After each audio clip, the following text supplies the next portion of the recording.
ಗಲಾತ್ಯರಿಗೆ ಬರೆದ ಪತ್ರಿಕೆ 1ನೇ ಅಧ್ಯಾಯ. ಪೀಠಿಕೆ. ಗಲಾತ್ಯದಲ್ಲಿರುವ ಸಭೆಗಳಿಗೆ ಪ್ರೇಷಿತನಾದ ಪೌಲನು ಎಲ್ಲ ಸಹೋದರರೊಡನೆ ಸೇರಿ ಬರೆಯುವ ಪತ್ರ.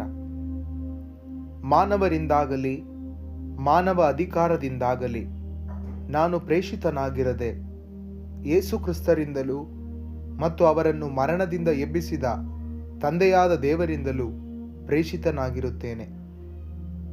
ನಮ್ಮ ತಂದೆಯಾದ ದೇವರಿಂದಲೂ ಪ್ರಭು ಯೇಸುಕ್ರಿಸ್ತರಿಂದಲೂ ನಿಮಗೆ ಕೃಪಾಶೀರ್ವಾದವೂ ಶಾಂತಿ ಸಮಾಧಾನವೂ ಲಭಿಸಲಿ.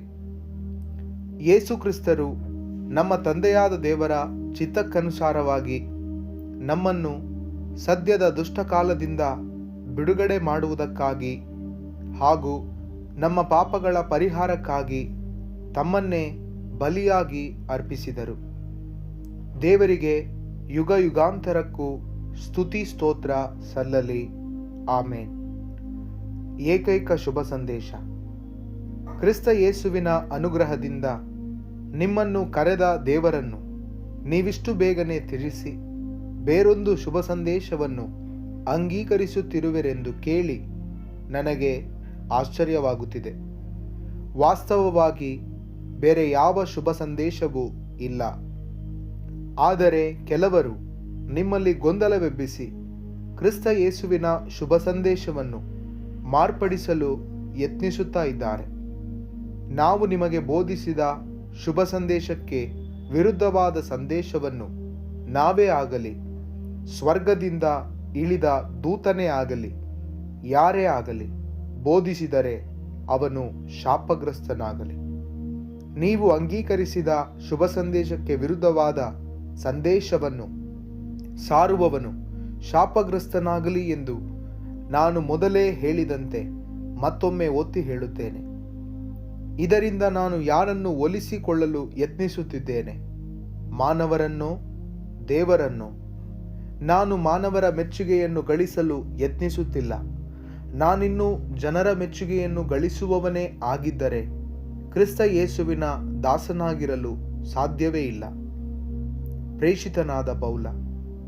ಪ್ರಿಯ ಸಹೋದರರೇ, ನಾನು ಬೋಧಿಸಿದ ಶುಭ ಸಂದೇಶವು ಮಾನವ ಕಲ್ಪಿತ ಸಂದೇಶ ಅಲ್ಲವೆಂದು ನಿಮಗೆ ಮನದಟ್ಟು ಮಾಡಲು ಬಯಸುತ್ತೇನೆ. ಈ ಶುಭ ಸಂದೇಶವನ್ನು ನಾನು ಮನುಷ್ಯರಿಂದ ಪಡೆಯಲಿಲ್ಲ, ಅದನ್ನು ಯಾರಿಂದಲೂ ಕಲಿತುಕೊಳ್ಳಲಿಲ್ಲ. ಯೇಸು ಕ್ರಿಸ್ತರೇ ನನಗದನ್ನು ಶ್ರುತಪಡಿಸಿದರು. ಹಿಂದೊಮ್ಮೆ ನಾನು ಯಹೂದ್ಯ ಮತಸ್ಥನಾಗಿದ್ದಾಗ ನನ್ನ ನಡತೆ ಹೇಗಿತ್ತೆಂದು ನೀವು ಚೆನ್ನಾಗಿ ಬಲ್ಲಿರಿ. ಆಗ ನಾನು ದೇವರ ಸಭೆಯನ್ನು ಕ್ರೂರವಾಗಿ ಹಿಂಸಿಸಿದೆ, ಅದನ್ನು ಧ್ವಂಸ ಮಾಡಲು ಪ್ರಯತ್ನಿಸಿದೆ.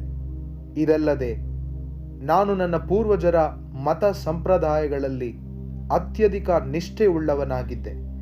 ಯಹೂದ್ಯ ಮತಾಚರಣೆಯಲ್ಲಿ ಅನೇಕ ಸಮವಯಸ್ಕರಿಗಿಂತ ಎಷ್ಟೋ ಮುಂದಾಗಿದ್ದೆ.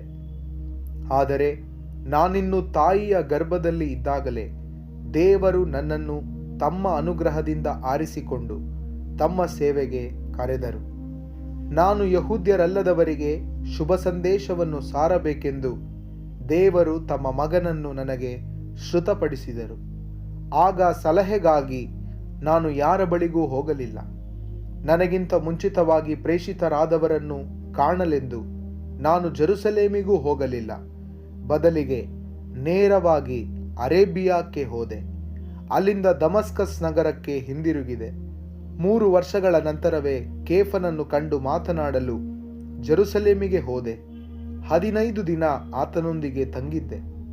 ಆಗ ಉಳಿದ ಪ್ರೇಷಿತರಲ್ಲಿ ಪ್ರಭುವಿನ ಸಹೋದರ ಯಾಕೋಬನಲ್ಲದೆ ಬೇರೆ ಯಾವ ಪ್ರೇಷಿತರನ್ನು ನಾನು ಕಾಣಲಿಲ್ಲ.